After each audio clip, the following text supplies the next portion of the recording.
In this module, we'll be talking about the relative measures of dispersion. So these measures of dispersion, as we talk about as divided into two types, we are absolute measures of dispersion and relative measures of dispersion. We already know that all these absolute measures of dispersion have their corresponding relative measures of dispersion. For range, there is this coefficient of range. For quartile deviation, there is coefficient of quartile deviation. For mean absolute deviation or mean deviation, there is coefficient of mean deviation. And for standard deviation, there is coefficient of variation. All these coefficients of dispersion, they give their answers in terms of the percentages. They do not include any units of the observations, whereas absolute measures of dispersions do report the units of the measurement.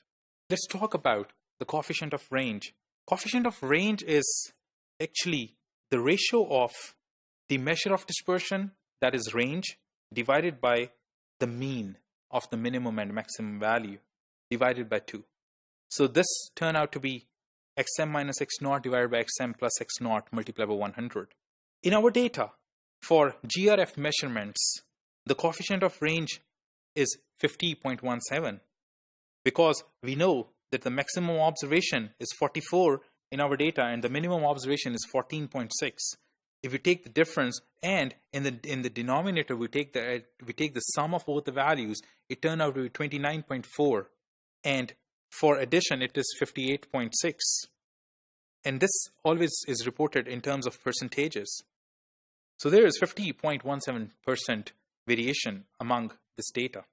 The other type of relative measure of dispersion is coefficient of quartile deviation, which is also a variation of the quartile deviation, which is actually calculated as Q3 minus Q1 divided by the whole thing divided by 2 and Q3 plus Q1 by 2.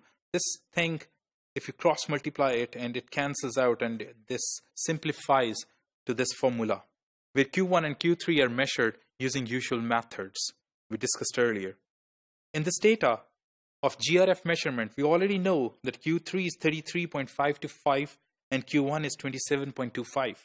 We find quartile deviation out of it, which is 3.138 newtons.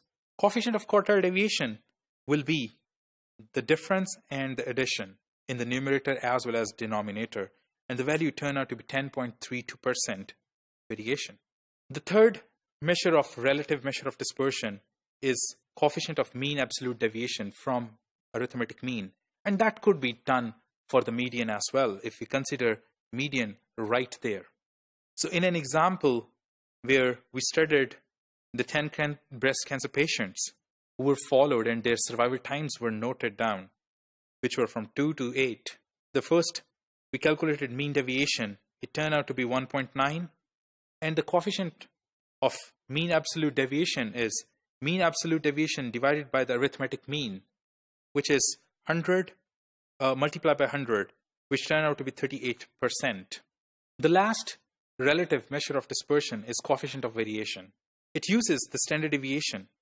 The standard deviation is useful as a measure of variation within a given set of data. But if we need to compare two different data sets, it's not quite helpful. Rather, it gives some misleading comparisons. Therefore, when we are comparing two or more than two data sets, we do not prefer the standard deviation, but we try to work with the coefficient of variation. Coefficient of variation is the ratio of the standard deviation with arithmetic mean multiplied by 100.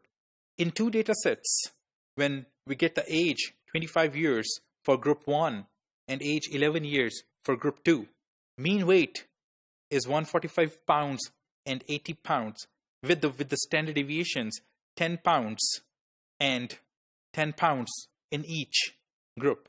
If we look at this data, both the samples have the same standard deviation, but their mean weights are different.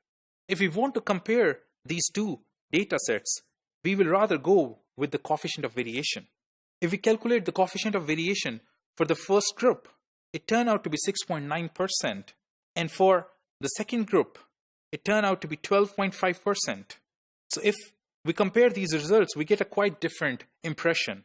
It is clear from this example that variation is much higher in the sample of 11-year-olds, which is sample 2, than in the sample of 25 years old, which is sample 1.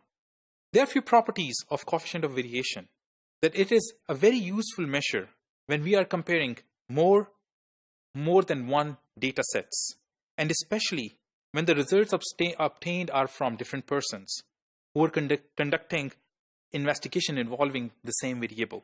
Since the coefficient of variation is independent of scale of measurement, it is useful statistics for comparing the variability of two or more variables even with different units or measured on a different scales. For example, using the coefficient of variation to compare the variability in weights of one sample of subject whose weights are expressed in pounds with the variability in the weights of other sample of subject whose weights are expressed in kilograms. Coefficient of variation is much more reliable estimate in such situations when two different data sets are measured on a different units. All these different measures of dispersion have their appropriate usage. For nominal data, that is qualitative data, we prefer range only. When the data is qualitative but measured on an ordinal scale, we prefer either range or interquartile range. For if our data is ordered already, it all depends upon the research objectives though. If for the quantitative variable, if our data is measured on either ratio or interval scale, we firstly look at the shape of the distribution.